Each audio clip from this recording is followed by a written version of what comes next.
Hi everyone, welcome back to Call Me Kinky. Today will be a quick video talking about my hair. So if you haven't checked out my last couple videos, please check them out. One is on my hair. Actually, the last two have been on my hair, and then the most recent one was about the time when a man followed me. That was one of my story times. So make sure you check that video out when you're done watching this. So this will be a quick video. I wanted to come in and do a hair update. If you watch my other hair videos, you know that I'm going back on a healthy hair journey and I'm growing my hair back out.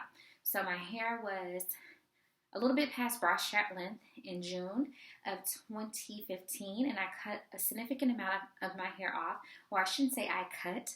I had a stylist who got a little too scissor happy, and plus my ends did need to be cut in some areas. And so my hair now is armpit length, and I have very few layers. I have some layers, but not as many layers as I used to have. So the majority of my hair is armpit length, but I'm going to grow it back out to BSL or longer, and so I'm going to take you on this journey with me. So that brings me to this. I took out my hair and I wore it straight, similarly to this, for 4 weeks. And then I washed it. It was getting dry. It was time to be cleaned. I was getting dry scalp. And so I washed it, deconditioned it with some of my favorite products, primarily like the Shea Moisture shampoo.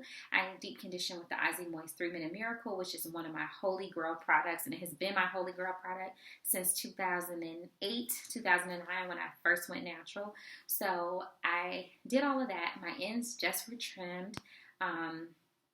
Maybe a month ago now, because when I straightened my hair, I went and got it trimmed. So my hair has been freshly trimmed, and now I'm going to go get my hair trimmed every 3 months. So I've already marked it on the calendar.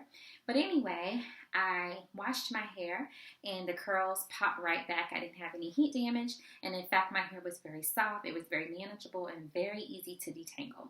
However, when I put my hair in 6 braids, so that it would dry in a stretched state.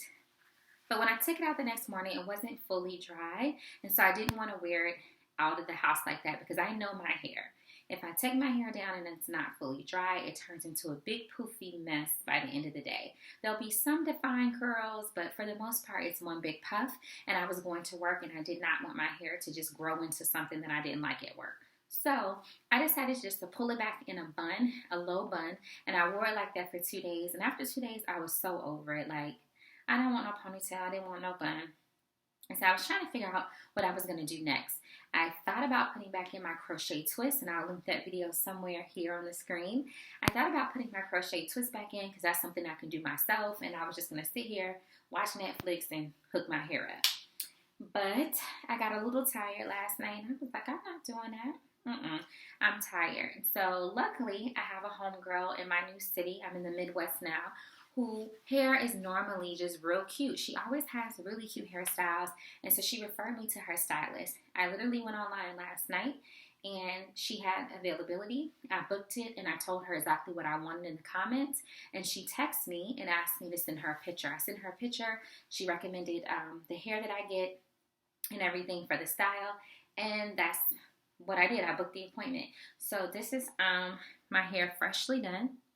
I got it done at 2 o'clock, and now it's like 9 o'clock. I've been playing in it a little bit just because I wanted to kind of see how it was laying. I do have a little bit of leave out here, just here, a little bit here, and then on my edges. So if I want to pull this back into a ponytail or style it differently, I can, and it blends so well. I didn't get it too long. I got it to match the length of my real hair so that it is very realistic and not overwhelmingly long. So this is what it looks like.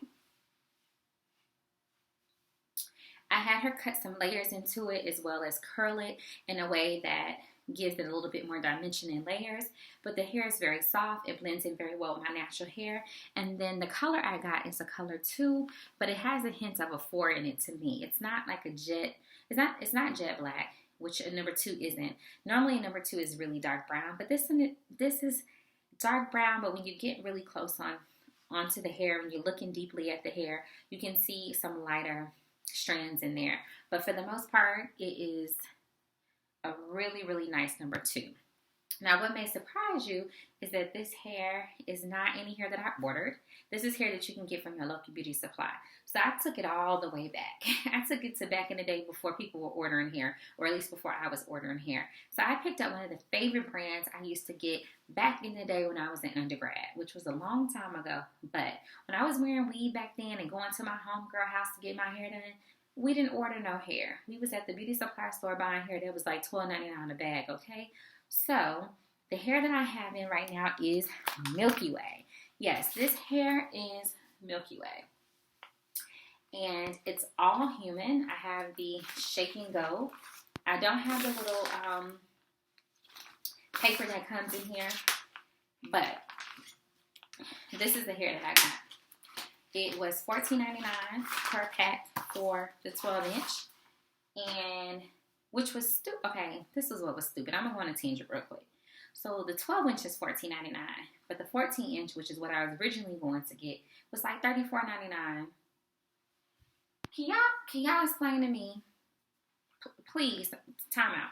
Can somebody explain to me what type of pricing strategy is that? So you're going to sell me a 12-inch for $14.99, but for 2 inches more, I'm going to pay $34.99, so a $20 difference. Okay, so they was playing games with me, and I'm not about that life. So I said, give me the 12-inch, I'll take 3 packs. So I got 3 packs of the 12-inch. This is all the hair that I have left. That's it. So she pretty much installed the entire 3 packs of hair except for this amount. But as you can see, this is standard hair. And now that I'm holding it like this, you can kind of get a better look at the color of the hair. It's a very nice too. I like this hair because, one, the weft is done very well. There's no bearding and extraness going on the weft. Another thing I like about this is that it's soft, but it has a density and a thickness to it that really, in my opinion, resembles what my real hair looks like when it's flat ironed. It has like this density that I really appreciate, and this thickness to it that makes it look to me more realistic than some of the hair you order online that's a little bit too shiny or a little bit too thin and fine for a woman like me who has thick natural hair. So this hair is still one of my favorites. I haven't used this hair in over 5 years. Like, seriously, I have not even purchased this hair, but I absolutely love it. So that's what I got done today. I'm probably going to keep this in for a month and a half or so. And I'm saying a month and a half or so because I really don't know. And the reason why I don't know is because this is not a sew-in. So it's actually a quick weave, y'all. So I took it even further back. Like, I had a quick weave in probably, let's see, at least 7, 8 or more years, probably. Like, where they do that at? I don't do no quick weaves. I always get a sew-in.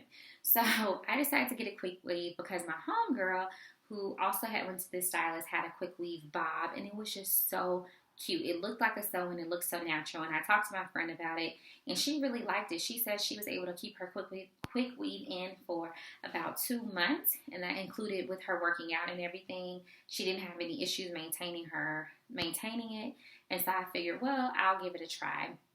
I also wanted to try the quick weave with this stylist first before I try to sew in, because I like to go to stylists if I've never been to them before for relatively simple things first, so I can kind of feel them out, see what their vibe is, and see how well they are able to do hair. Some people can really do hair and style hair, but not everybody actually knows how to handle natural hair in a healthy way. And so getting the quick weave first from her was a way for me to also just to figure out if she's somebody I would want to go back to for a sew-in. And so this was a good test drive. I really do like the outcome.